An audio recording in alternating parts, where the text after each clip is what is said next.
মহারাষ্ট্রে বন্যায় প্ল্যান্ট থেকে ভেসে গেল ৩,০০০ গ্যাস সিলিন্ডার।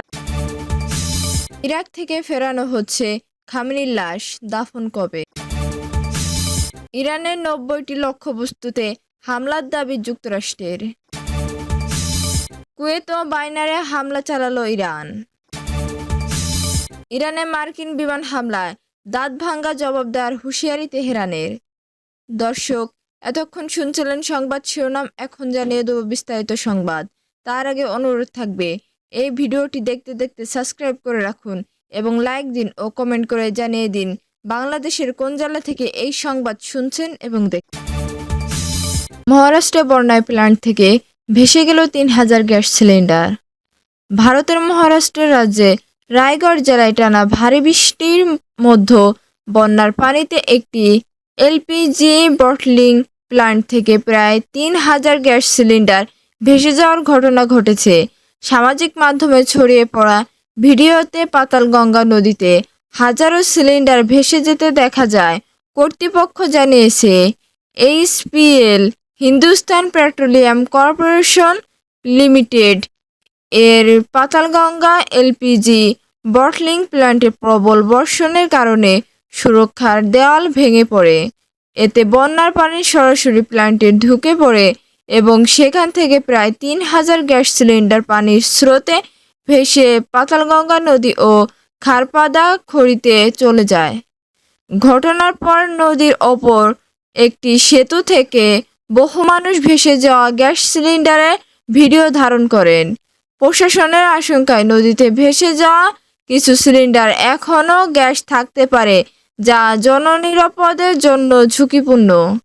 রায়গড় জেলায় প্রশাসক কিষান জাভেলে স্থানীয় বাসিন্দাদের প্রতি আহ্বান জানিয়ে বলেছেন, নদী বা আশেপাশে এলাকায় কোনো গ্যাস সিলিন্ডার পাওয়া গেলে তা যেন দ্রুত সংশ্লিষ্ট কর্তৃপক্ষের কাছে হস্তান্তর করা হয়।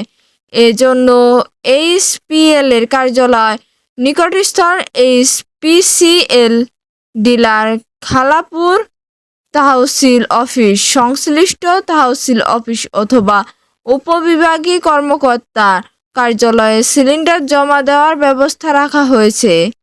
তিনি সতর্ক করে বলেন, নদীতে ভেসে যাওয়া সিলিন্ডারগুলোতে গ্যাস রয়েছে কি না বা সেগুলো নিরাপদ অবস্থায় আছে কি না তা নিশ্চিতভাবে বলা যাচ্ছে না। তাই কৌতূহলবশত সিলিন্ডার সংগ্রহ করা, বাড়িতে নিয়ে যাওয়া কিংবা ব্যবহারের চেষ্টা করা অত্যন্ত বিপজ্জনক হতে পারে।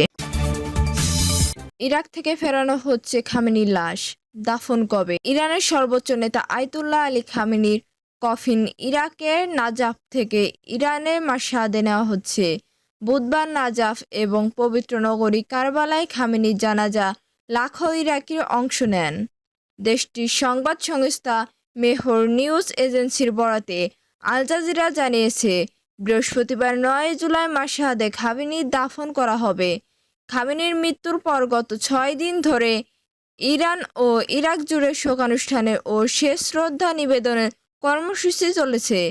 এর অংশ হিসেবে ইরাকের পবিত্র শহর নাজাফ ও কারবালায় বিভিন্ন স্থানে জানাজা ও শোকানুষ্ঠানের আয়োজন করা হয়। নাজাফ থেকে মাশহাদে কফিন স্থানান্তরের মধ্য দিয়ে সেই কর্মসূচির শেষ পর্ব সম্পূর্ণ হচ্ছে। খামেনির কার্যালয়ে প্রধান জানিয়েছে, জীবদ্দশা খামেনির ইচ্ছা প্রকাশ করেছিলেন যেন তাকে মাশহাদে ইমাম রেজা মাজারের কাছে দাফন করা হয়। তার সেই ইচ্ছা অনুযায়ী শেষ পর্যন্ত মাশহাদে দাফনের ব্যবস্থা করা।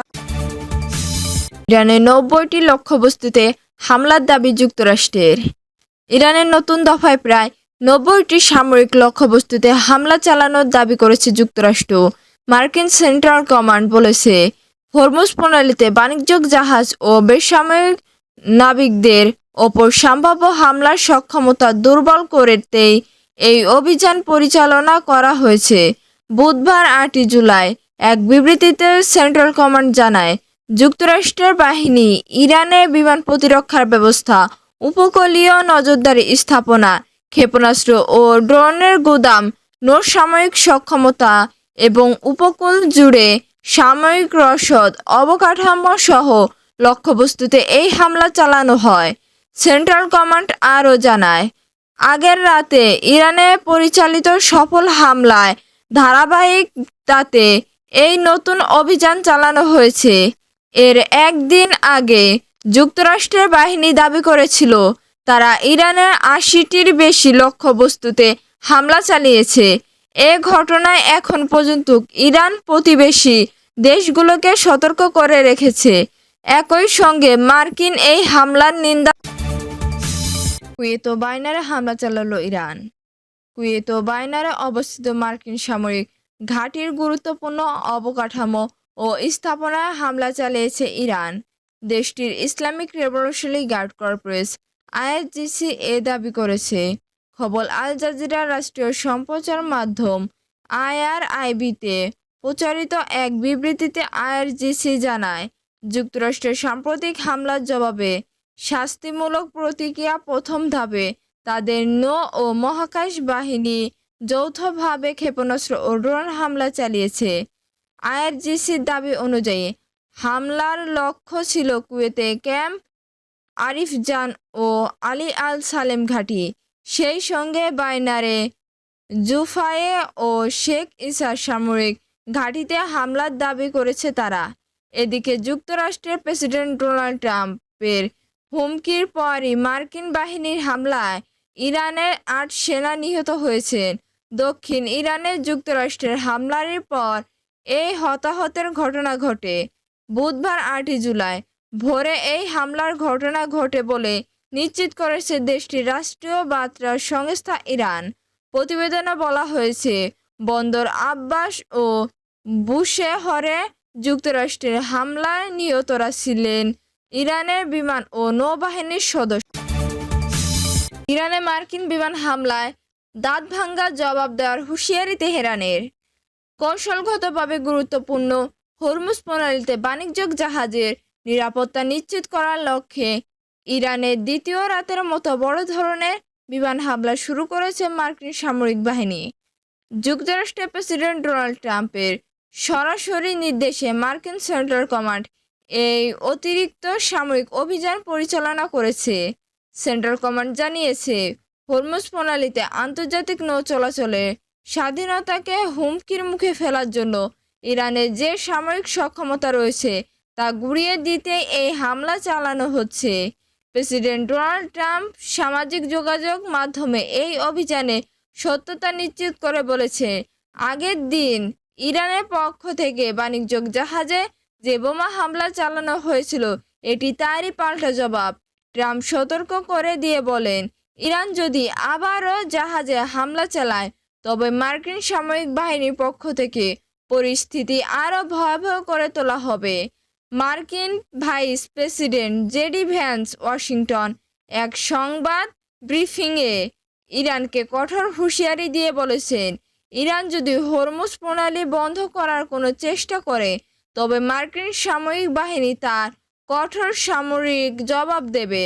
জেডি ভ্যান্স সাফ জানান, আগের চুক্তি অনুযায়ী ইরান জাহাজে হামলা বন্ধ করলে যুক্তরাষ্ট্র অবরোধ তুলে নিত, কিন্তু ইরান সেই নিয়ম অমান্য করায় মার্কিন বাহিনী আরও তীব্রভাবে পাল্টা আঘাত হানবে।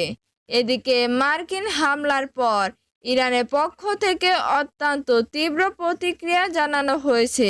ইরানের রাষ্ট্রীয় টেলিভিশন জানিয়েছে, দক্ষিণ উপকূলীয় বন্দর নগরী বন্দর আব্বাসে অত্যন্ত 8টি শক্তিশালী বিস্ফোরণের শব্দ শোনা গেছে।